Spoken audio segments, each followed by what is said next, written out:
भाग 2 354वां अध्याय कारक प्रकरण।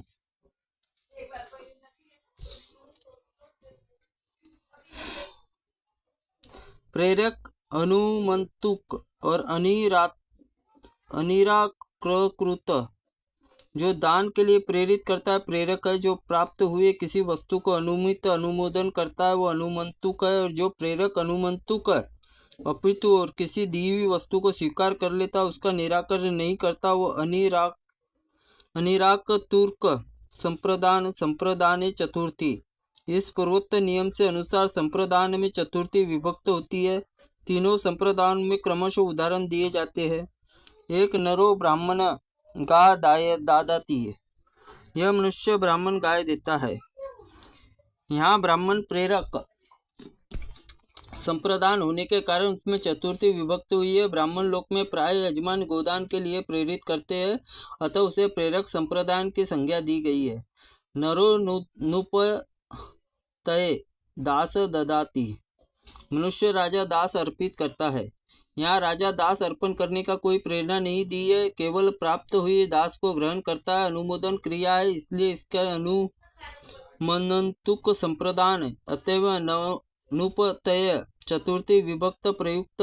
तीन सज्जन भ्रत्रे पुष्पानि दगात। सज्जन पुरुष स्वामी को पुष्प दे। यहाँ स्वामी पुष्पदान मनाही करके उससे अड़ंगीकार मात्र कर लिया है। इसमें धूर्त शब्द के अनिरातकृतुर्क संप्रदान है। इसमें संप्रदान होने के कारण उसमें चतुर्थी विभक्त आपादान दो प्रकार का होता है, चल अचल और कोई अपादान क्यों न हो। अपादाने पंचमी स्वात। इसमें पूर्व कथित नियम के अनुसार पंचमी विभक्त है। धावत अश्वात पतित। दौड़ते हुए घोड़े से गिरा। यहाँ दौड़ता हुआ घोड़ा चल अपादान है। इसमें धावत अश्वात पंचमी विभक्त। स वैष्णव ग्राम दायती। वैष्णव गांव से आता है, वहाँ ग्राम शब्द का अचल अपादान है। इसमें पंचमी विभक्त है। अधिकरण चार प्रकार के होते हैं, अभिव्यापक, अपश्लोकशी, वैशीय, सामयिक। जो तत्व वस्तु में व्यापक हो उसमें आधारभूत वस्तु अभिव्यापक अधिकरण।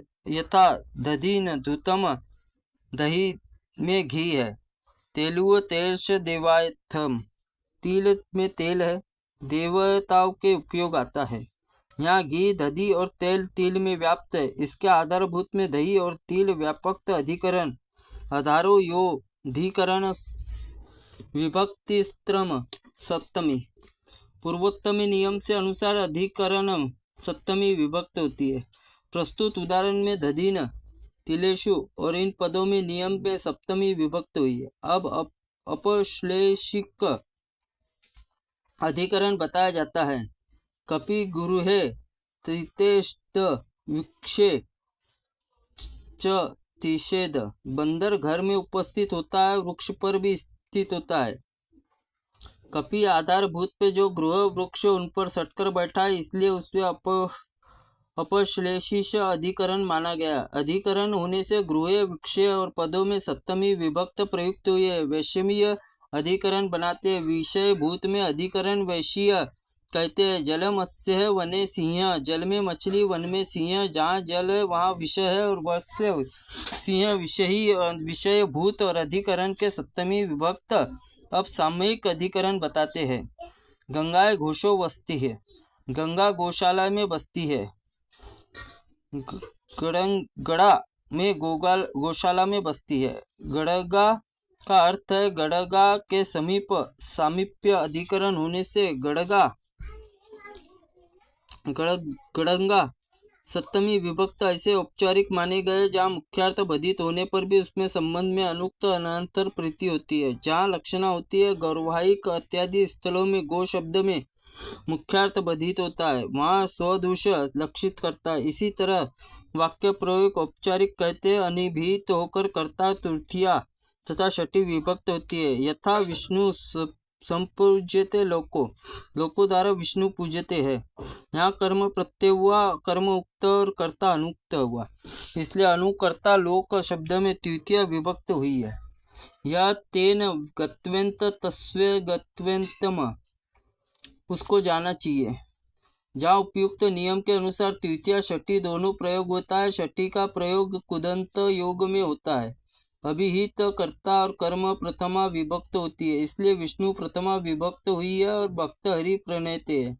भक्त भगवान प्रणाम करे, यहाँ अभिहित कर्ता भक्त प्रणमा विभक्त हुई है। अनुक्त कर्म ही हरि द्वितीय विभक्त हेतु तृतीय विभक्ति होती है। यथा अनेत्र वसेत, अनेन वसेत, अन्न के हेतु ही निवास करे, अन्य के हेतु कहीं भी निवास करे। हेतु भूत में अन्य तृतीय विभक्त हुई है, ताथर्थ चतुर्थी विभक्त कही गई है। वृक्षाय जलम, वृक्ष के लिए पानी।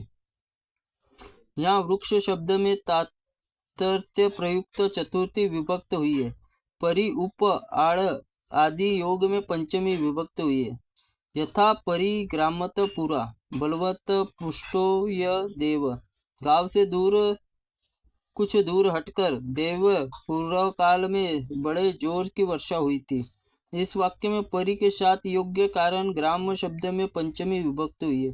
दिग्वाचक शब्द, अनार्थक शब्द, त्रुते शब्दों में योग पंचमी विभक्त होती है। यथा पूर्वों में ग्रामत ऋते विष्णु न मुक्ति इतरा हरे, पृथक विनया आदि योग में तृतीया एवं पंचमी विभक्त होती है। जैसे पृथक ग्रामात पृथक शब्द योग ग्राम से शब्द पंचमी, पृथक विहारेन, यहाँ पृथक शब्द में योग विहार शब्द से तृतीय विभक्त हुई है। इसी प्रकार विना शब्द में योग जानना चाहिए। विनाश्रिया, यहाँ विना योग में शब्द में द्वितीय, विनाश्रिया यहाँ विना के योग में श्री शब्द तृतीया, विनाश्रिय यहाँ विना के योग में श्री शब्द का पंचमी विभक्त हुई है। कर्म प्रवचन संज्ञक शब्दों के योग में द्वितीय विभक्ति होती है। त्रुटिपूर्ण वाक्य के लिए भगवंत आप हमें क्षमा करें, हम आपसे क्षमा प्रार्थनी है। ओम अग्नि पुराणे नमः, ओम नमः शिवाय।